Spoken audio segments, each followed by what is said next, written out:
So our next guest is actually from the Colorado Symphony. Here he is, Matt Krupa. Hello, Matt. Hi. We have a superhero cape for you as our super guest. Yep. Let me put this on. Here you go, sir. Fantastic, thank you. You're quite welcome. Thank you for joining us today. Of course. There we go. Wow, you look dashing. Yes. That's right. I Well- took my glasses off. You can think I'm a real superhero. Awesome. Well, before we start, personally, I'd like to know about the shirt you're wearing. Oh, so I found this on a website. Obviously, I'm a big nerd. I like Star Wars. So this is from the trench scene in A New Hope. So this is the targeting computer that Luke used for a little bit, but then he didn't need it because he used the Force. So I Use trust the your Force, feelings yes. sometimes. It was strong with him. It was? Oh, yeah. It still is. Yeah. That's right. Okay, so I guess to start off our interview, can you just tell us your full name, where you Sure. work, your job title, and a little bit about what you Yeah, do? okay. So my name is Matt Krupa. I work for the Colorado Symphony, just down the street, actually. And my official title, I actually forget it because it's a long one. I believe it is the Application Support Analyst of Marketing and Sales. That's a fancy way of saying that I manage the ticketing system. That's what it means. Yeah. Because everybody's like, what does that mean? So yeah, it's an IT technical job. So. Well, since you seem to be, since you're obviously working with both technological things and classical music, Yep. did your love of sci-fi influence your decision on where to work, or was that kind of a coincidence? Actually, just an extreme coincidence. Wow. In fact, I majored in computer science in college, and I failed. Well, there you go. And I got my degree in psychology instead. I started working at the Symphony in customer service, and then I actually got pretty good with the ticketing system, so a job opened up in the IT department, and it's like, hey, I can do that. So, Awesome. yeah. Okay, so the application support analyst is Yes. a pretty nerdy job, It but really is, yes. that's not really why we brought you in Oh, here today. thank goodness, because I probably can't talk about that anymore. So we have it on special authority that you are the symphony's resident nerd consultant. Nerd consultant, yes. So, can you tell us a little bit about your nerd cred that earns you that title? Oh, okay. Well, I am wearing a Star Wars T-shirt and socks. You probably can't really see. but Oh, you have- those are beautiful. yeah. socks. So, I mean, I've been a nerd most of my life. You know, I saw Star Wars in the theaters when it first came out. Right, that's an experience. jealous. Return of the Jedi is the one I really remember. And so, I mean, I've loved science fiction most of my life. My first video game system was the Nintendo Entertainment System, which thankfully to technology today I can play on my phone now, and that's kind of amazing. So, I mean, I've been a nerd most of my life, and in just working for the symphony kind of helps get that out there too. So. Cool. Right. And where do you think your job description falls, like, on the nerd scale? Like, do you think it's Consultant. really nerdy, or do you think it's just a little pretty, nerdy? I mean, well, so the nerd consultant stuff is kind of a joke, to be Yeah. quite frank. It's because when we would start doing shows like Star Wars and stuff, they needed somebody to translate nerd for them. Like, what's a Boba Fett? Oh, I can answer that question. So it's kind of just a term I earned around the office, and I've helped with getting people, like getting the relationships together with the symphony. So we did the music of Star Wars a few years ago. Actually, it was the music of John Williams. And we're like, hey, we're doing Star Wars in this, so why don't we bring in the 501st Mountain Garrison? It's like, who are those guys? Oh, let me tell you. So those are the guys and girls that dress up like stormtroopers and all the bad guys and good guys from the Star Wars. And I think they'd look great on the stage.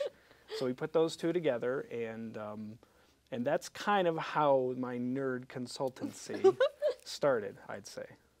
Okay. Yeah. So can you expand a little bit about how this whole like Geek series even kind of got started? Well, and yeah, why? definitely. So we did music of John Williams a few years ago. We had a lot of fun with that, and then we realized, well, let's just do the music of Star Wars. So we did that, had a lot of fun with that, and then so the music of Star Wars happened, and then we're like, well, you know, let's try to broaden it a little bit. So, you know, I convinced the artistic team to do a whole symphonic tribute to Comic-Con.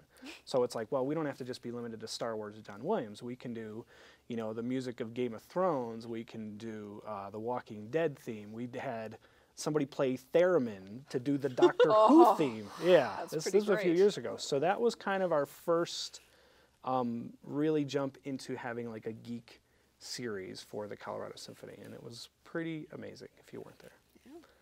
What's on the horizon for next year with your nerd series? So the years and the seasons are a little different. We're actually just finishing up this season. It ends in May.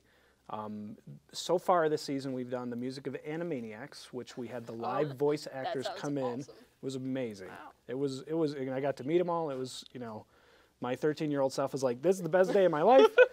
We did a Symphonic tribute to Comic-Con 2.0, so we're going to do that again next season. So next season starts in September.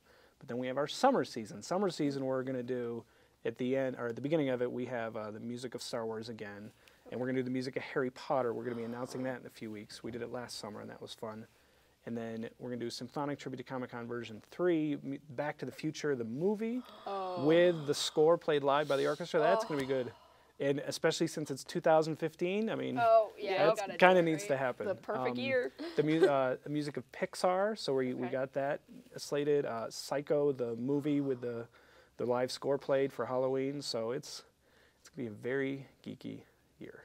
Awesome, you sound busy. Oh yeah, for sure. So how does the symphony even pick these themes and like the music and all that? Well, like we kind of see what's out there. Like in order to do, say, the Back to the Future movie, it needs to be available. The charts need to be written. The movie needs to be made without the score, so the symphony can play the live score. So certain things are already decided for us. We hope to do maybe Star Trek, the new movies. That's available, so that'd be fun to do in a future one if we can get it. And it depends on what we own. So we own a lot of the Star Wars music in our library. So it's like, well, we can play Star Wars anytime we want. Unfortunately, not every weekend, but that's okay. So we see what's available. Sometimes we can see what's consigned. So people will write stuff for us. Our resident conductor, Scott O'Neill, helps do a lot of the translations of stuff and makes things available for us to play and arrangements and that kind of stuff. So that's fun. I mean, so we see what's out there, but we also see what the people want too, like music of Harry Potter. Harry Potter is very popular, so it's like, hey, we would do very well at a show like that, so we do it. Okay. What has your favorite segment been thus far? Man, so I think my heart goes with this Symphonic tribute to Comic-Con because it's everything. This last season we did it, or this current season, last November. It's hard to get the seasons together. We did, Everything is Awesome from the Lego movie with a full chorus. We did Duel the Fates. The first time we've ever done Duel the Fates from Star Wars with a full chorus. It's like, I'd like to think that it's almost a personal performance for myself and 2,000 of my closest friends. So I can't wait for version 3.0, which will be next May, I believe. But it's on our website, so coloradosymphony.org. Awesome. Yeah. So besides the Geek series, I know that the Symphony also has some other series, so could you tell us about some? Yeah, well, obviously we can't just play the Geek series every weekend, unfortunately. I mean, we play the traditional masterworks, so a lot of Beethoven, Mozart, Brahms, that kind of stuff. So that happens almost every other weekend. We do a family series for kids. We did Carnival of the Animals this year, Peter and the Wolf, that kind of stuff. We do a pop series. So pops is something that's not quite a Masterworks traditional, like Broadway would be pops, Gershwin would be pops. We do stuff like that. We do another one called Inside the Score, which is actually really nice. In fact, we have one going on tonight, which is kind of like a TED Talk with a live symphony almost. So you actually, the conductor interacts with the audience and says, now this is why Beethoven wrote this piece, and this is what he was going through. So that's a lot of fun too. So we have a whole range of stuff going on almost every weekend of the year. So. Well, I know that sounds wonderfully interesting to me, but what other students? I feel like my age group would love. Are there any special ways for students to get tickets? So if you guys go to the website coloradosymphony.org, there's a tickets, and then below it it's students and teachers. It's actually students and teachers can get $10 tickets to almost every performance we do in Betcher Concert Hall. So bring a bunch of friends, show up. On our website, there's instructions to buy it beforehand. Okay. If you do beforehand, you get to pick your seat, but it's a little more expensive. It's $12, but not much. I mean, it's still cheaper than a movie these days.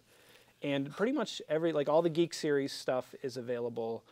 Some of the stuff is not, like we actually just announced today, we're doing Red Rocks Video Games Live, which is kind of like a dream come true for me, I'm not going to lie.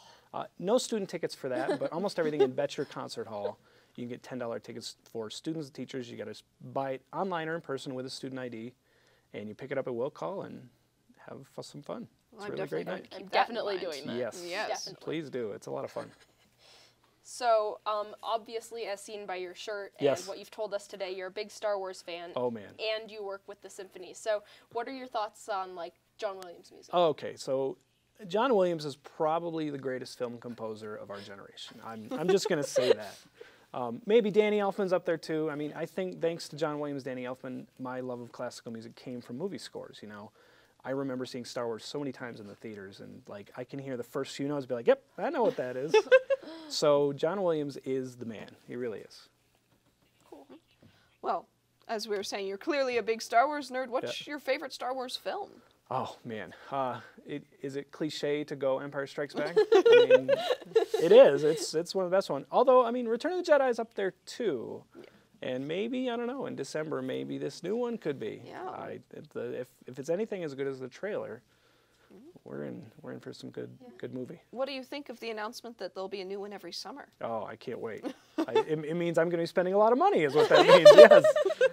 But I can't wait. I mean, obviously, I love the series. I mean, ever since I was a kid, so, and I'm glad that you guys are into it too. So, just... I'm actually going to be back to my family back east. I don't have any kids, but I have a lot of nephews. So I will actually be able to see it in the theater with kids. So that is kind of amazing because that's never happened. So yeah. It's going to be great to share that experience. Get them started on their Yeah. nerddom. Oh, they're already nerds. Oh, man. Lego Star Wars, holy cow. One of my personal favorite games. I think they know more of the characters' names than I do at this point. Wow. It's like, yeah, that's totally Salacious Crumb. Yeah, that's his name.